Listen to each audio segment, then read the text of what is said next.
আসসালামু আলাইকুম সবাইকে। আশা করি সবাই ভালো আছেন। আলহামদুলিল্লাহ আমিও ভালো আছি। তো এই তো আজকে আমি রান্না করব সেটা হচ্ছে এই যে ডাউল। তো এইটাকে কী কে চিনেন বলবেন আমাকে। আসলে এইটা হচ্ছে মসুরির ডাল বলে।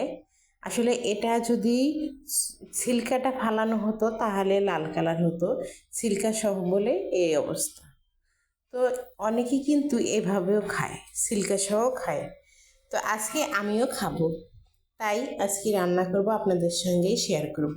তো এই তো ধুয়ে বেশি পরিষ্কার করে নিয়েছি। তো এটা কিন্তু আমি 3-4 ঘন্টা ভিজা রেখেছিলাম পানি দিয়ে, তারপরে এরকম একটু ফুলে গেছে। তো এখন আমি রান্না করবো পোলাওয়ের চাউল দিয়ে। সেই চাউলটা আমি ধুয়ে নিচ্ছি, ধুয়ে ঠিক ডাউলের সঙ্গে দিয়ে দেবো। তো চাউলের থেকে কিন্তু ডাউলটা একটু বেশি, আসলেই বেশি, তো মনে করার কিছু নেই, অনেক বেশি। তারপরে এখানে কিছু মশলা দিয়েছি চাউলের সঙ্গে, গরম মশলা, তেজপাতা, হচ্ছে স্টার ছিল একটা বড় এলাচ আর কয়েকটা কাঁচামরিচ। পরে এদিকে আমি আসছি, পেঁয়াজটা ভেজে নিচ্ছি সুন্দর করে।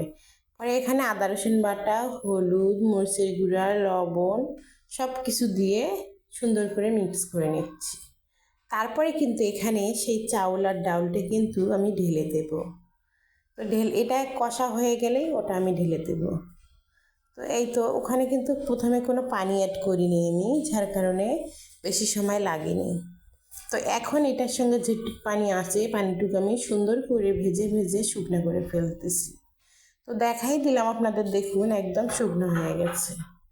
তারপর এখানে পানি আমি দিয়ে দিচ্ছি। তো এই যে পানিটা আমি দিলাম, যে একবারে শেষ, আর কোনো পানি দিতে হবে না। তো এই পানি দিয়ে আজকের রান্না কমপ্লিট হয়ে যাবে। তো আমি এখন পানি দিয়ে সুন্দর করে মিক্স করে দিচ্ছি, তারপরে ঢাকা দিয়ে দেব যতক্ষণ সিদ্ধ না হবে অতক্ষণ। সিদ্ধ হওয়ার পরে চলে আসলাম, দেখুন এই যে অনেক সুন্দর ফুলে গেছে। তো আপনাদের দেখারও আড়ালে আমি 2বার নেড়ে দিয়েছি। তো ভাবলাম এখন তো দেখাতেই হবে। এই যে সুন্দর মতো ফুটে গেছে, চাউল ডাল দুইটাই ফুটে যাওয়ার পরে কিন্তু এখন আমি সুন্দর করে নেড়ে দিচ্ছি। আবারও নেড়ে দেওয়ার পরে ঢাকা দিয়ে রেখে দেব কিছুক্ষণের জন্য। তারপর বাকিটা সিদ্ধ যতটুকু কম আছে অতটুকু হয়ে যাবে। তো এই তো একবারে রান্না কমপ্লিট। এখন অবশ্যই প্লেটে বাড়ার পরে আপনাদের দেখায় দিচ্ছি, দেখুন তরকারি দিলাম, দিয়ে এখন খাওয়া শুরু করে দেব। তো দেখুন কেমন হয়েছে, অনেক সুন্দর হয়েছে। মাঝে মাঝে এরকম ডাল দিয়ে রান্না করলেও খুব সুন্দর খিচুড়ি হয়ে যায়।